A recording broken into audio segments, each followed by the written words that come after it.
IPL 2024 season కోసం మంగళవారం Dubai వేదికగా ఆటగాళ్ల మినీ వేలం జరిగిన విషయం తెలిసిందే. ఈ వేలంలో ఐపీఎల్ చరిత్రలోనే కనీ ఎరగని రికార్డులు బద్దలయ్యాయి. అత్యధికంగా Australia star pacer Mitchell Starc ను ఏకంగా 24.75 కోట్లు పెట్టి కోల్కతా నైట్ రైడర్స్ కొనుగోలు చేసింది. గతంలో ఏ ఆటగాడికి కూడా ఎంత భారీ మొత్తం చెల్లించలేదు ఏ ఐపీఎల్ ఫ్రాంచైజీ కూడా. అయితే అంతకంటే ముందు ఆస్ట్రేలియా కెప్టెన్ ప్యాట్ కమిన్స్ ను 20.50 కోట్లకు సన్ రైజర్స్ హైదరాబాద్ కొనుగోలు చేసింది. స్టార్ కొనుగోలు కంటే ముందు ఐపీఎల్ చరిత్రలోనే రికార్డు ధరగా కమిన్స్ కు చెల్లించిన మొత్తం నిలిచింది. కానీ ఆ రికార్డు ఇదే వేలంలో బ్రేక్ కావడం విశేషం. ఈ మినీ వేలంలో ఎస్ఆర్హెచ్ ఎంతో దూకుడుగా వ్యవహరించింది. Travis Head, Pat Cummins, Wanindu Hasaranga, Jaydev Unadkat, Akash Singh, చాదవేద్ సుబ్రహ్మణ్యన్లను కొనుగోలు చేసింది. ఈ మినీ వేలం తర్వాత ఎస్ఆర్హెచ్ టీం బలపడిందా లేక మరింత బలహీనపడిందా అనే అనుమానాలు హైదరాబాద్ అభిమానుల్లో నెలకొన్నాయి. అసలు మినీ యాక్షన్ తర్వాత ఎస్ఆర్హెచ్ పూర్తి టీంను పరిశీలించి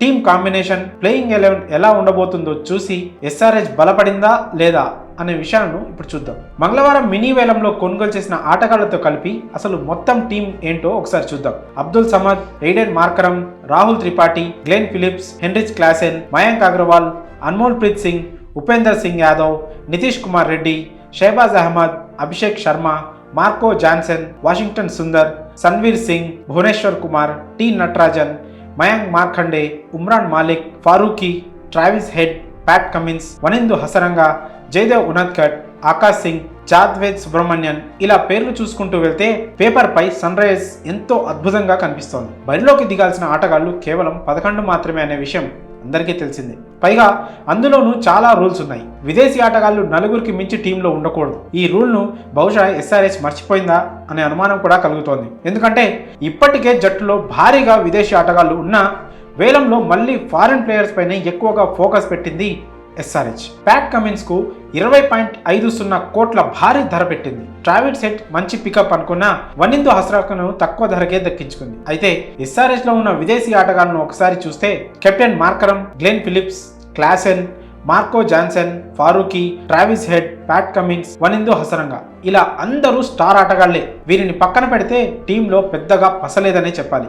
ఎస్ఆర్హెచ్ బలం అంతా విదేశీ ఆటగాళ్లే. కానీ టీంలో ఉండాల్సింది 4 మాత్రమే. మరి ఇంతమంది స్టార్ ఆటగాళ్లలో ఓ 4ని మాత్రమే ప్లేయింగ్ 11లో ఉంచడం SRH head coach, team management కు పెద్ద సమస్యగా మారింది. కెప్టెన్ గా ఉన్న మార్కరమ్ ఖచ్చితంగా టీంలో ఉండాల్సిందే. అతని స్థానంలో వేరే విదేశీ ఆటగాడిని కెప్టెన్ చేసినా అతన్ని కూడా టీంలో ఉంచాలి. ఇక మిగిలింది 3 స్థానాలు. వారిలో భారీ ధర పెట్టి కొన్న కమిన్స్ కూడా టీంలో ఉంటాడు. ఇక 2 స్థానాల్లో ఓపెనర్గా ట్రావిస్ హెడ్, ఆల్రౌండర్గా మార్కో జాన్సన్ను ఆడించే అవకాశం ఉంది. దీంతో మిగతా స్టార్ ప్లేయర్లందరూ బెంచ్కే పరిమితం అవుతారు. ఈ రకంగా ఫారిన్ ప్లేయర్ల విషయంలో ఎస్ఆర్హెచ్ స్ట్రాటజీ విఫలమైందనే చెప్పాలి. ఇండియన్ టీం నుంచి స్టార్ ప్లేయర్లు లేకపోవడం, దేశవాళీ క్రికెట్లో రాణిస్తున్న స్వదేశీ ప్లేయర్లపై కూడా ఎస్ఆర్హెచ్ పెద్దగా నమ్మకం ఉంచకపోవడం దెబ్బ కొట్టే విషయమనే చెప్పాలి.